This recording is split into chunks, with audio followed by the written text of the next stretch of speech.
Good morning, everybody. This morning, we are kicking off a brand new series all about temptation called What I Really Want. This morning specifically, we're going to be talking about how we can experience God's best for us when we resist temptation. And it's going to be a really good one, so make sure you grab some paper and a pen and get ready to take some notes. Really quick, before we head into the video though, I want to tell you that the YouVersion Bible app has another devotional that you guys can go through alongside this series. I think it was around Easter that we did a YouVersion devotional together, if you remember, and if you weren't here around then it's going to be really easy. You just go to the YouVersion Bible app, look up plans, and search in What I Really Want, and this one will pop up. Then you just hit start, and you can either do it by yourself or you can do it with some friends, but it'll take you through the whole month with teachings and devotionals that will line up alongside with what we're going to be doing here on Sunday mornings. So go ahead, give that a search, give it a try. It's going to be a great month, and let's jump into the teaching for this morning.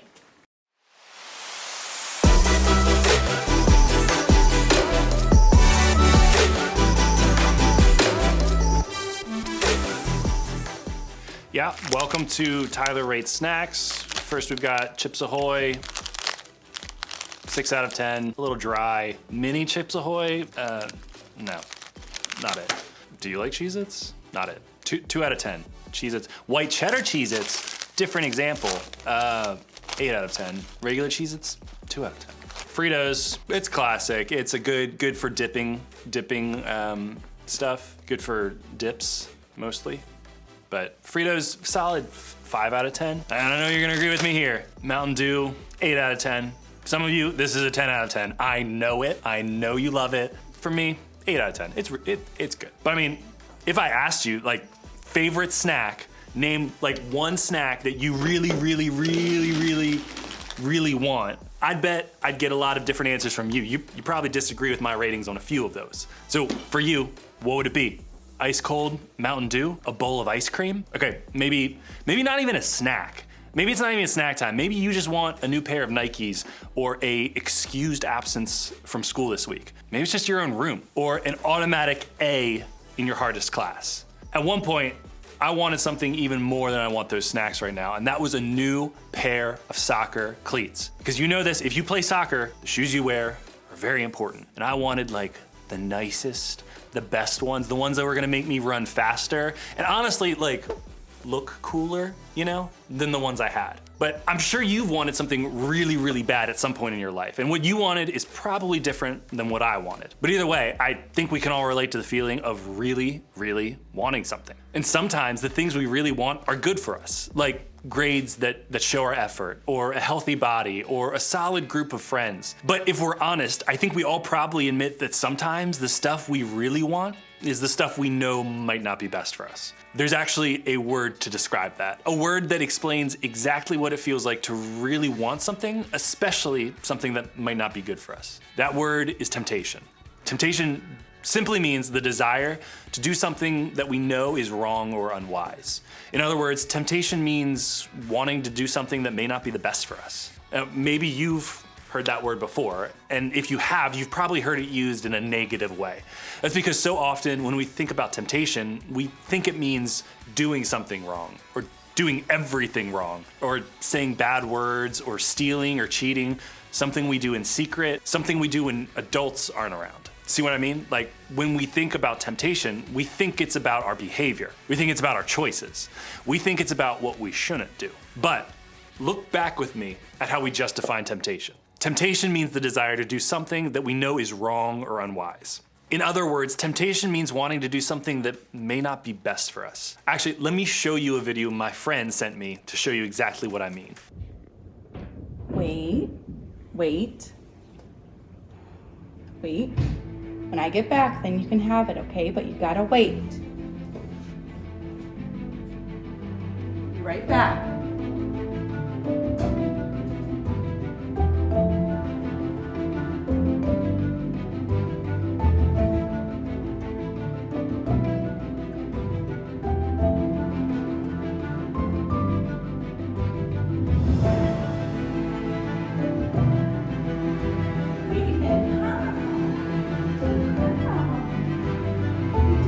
Wait.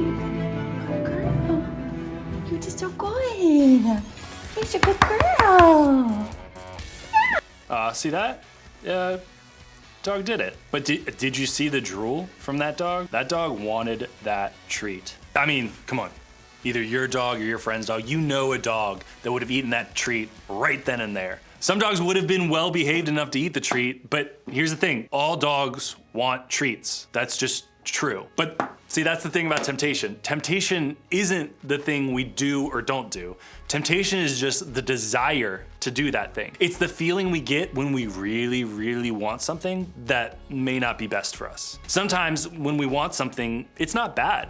Sometimes we want to study more so we'll pass the test, practice more so we make the team, or do more chores so our parents will let us hang out with our friends more often. The desire to do those things, it can work out for our good. But I think we all know what it feels like to be tempted to do something we know we shouldn't do. Have you ever wanted to not show up on Zoom for class, or watch shows or YouTube channels that you're not supposed to watch, or tell a lie, or download an app your parents told you not to get, or sneak your phone into your room at night, just break the rules? I mean, that kind of temptation has the potential to lead us down a path that may not be best for us. And the consequences, you know this, they can be harsh. You might get grounded, lose your phone privileges, get detention, or get kicked off the team. And that's just if you get caught. Even if you don't get caught, you might find yourself facing guilt or embarrassment or stress or pain or worse. See, giving into temptation has consequences.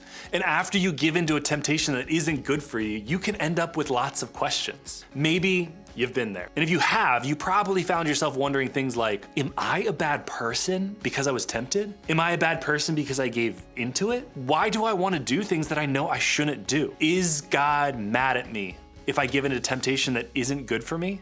Why doesn't God help me out here? Those are all great, honest questions. They're questions I found myself asking more than once. And that's because temptation is difficult. It has a way of confusing us. It can convince us that these not so great things might actually be what's best for us. And I don't know about you, but I don't want to keep giving into that. If temptation is something we're all gonna face, I wanna learn how to face it well. This struggle goes all the way back to the first humans ever created, Adam and Eve. In Genesis, the very first book of the Bible, we learn that God made everything and saw that it was good. Then he made Adam and Eve, and he saw that they were very good. Adam and Eve had a special relationship with God. They walked and talked with him every day. There was no insecurity or guilt or comparison or just anxiety or jealousy in that world. Can you even imagine that? So what changed? What happened? Well, something came between Adam and Eve and their closeness with God. Let me explain. God had given Adam and Eve the freedom to do anything. Well, almost anything. They were not supposed to do one thing: eat the fruit from one specific tree. Like this. I don't know that this is the fruit. This is a pomegranate. Maybe it was a pomegranate.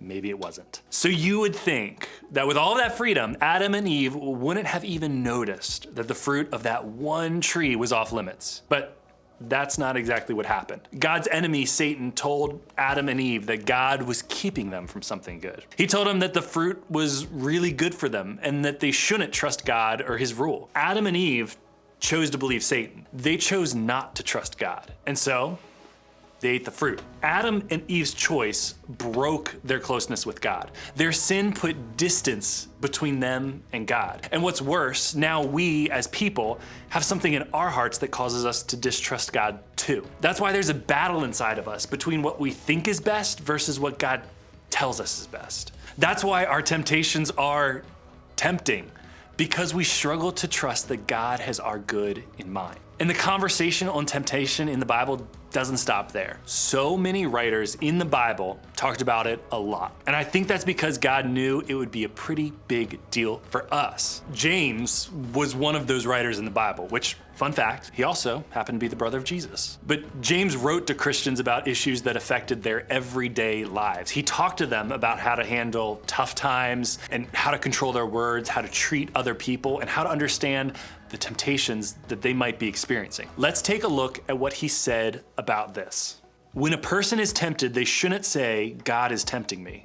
God can't be tempted by evil, and he doesn't tempt anyone. But each person is tempted by their own evil desires. These desires lead them on and drag them away. When these desires are allowed to remain, they lead to sin. And when sin is allowed to remain and grow, it leads to death. So right here, James was helping us understand where temptation comes from. And he said very clearly, he said that God isn't the one who tempts us.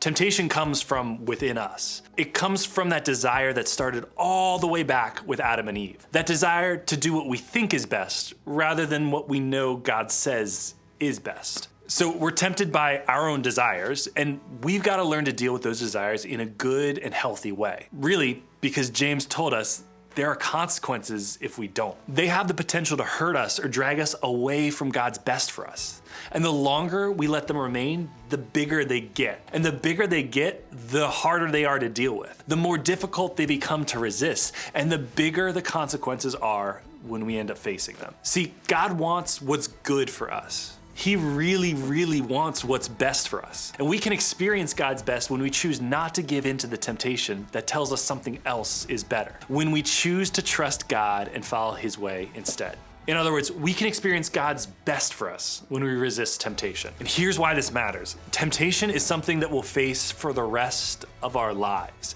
in big and in small ways. It's something we'll deal with a lot. And you have the power right now to decide to deal with your desires in good and healthy ways. You have the choice today to choose God's best for yourself and to not let those temptations grow stronger in your life. You have the choice to recognize temptation and trust that it's not God's best for you. So what does this mean, like right now? When you find yourself faced with temptation to cheat on a test or lie to your parents or watch that video on your phone, what are you supposed to do? First, practice identifying what's tempting you. Think about the last year.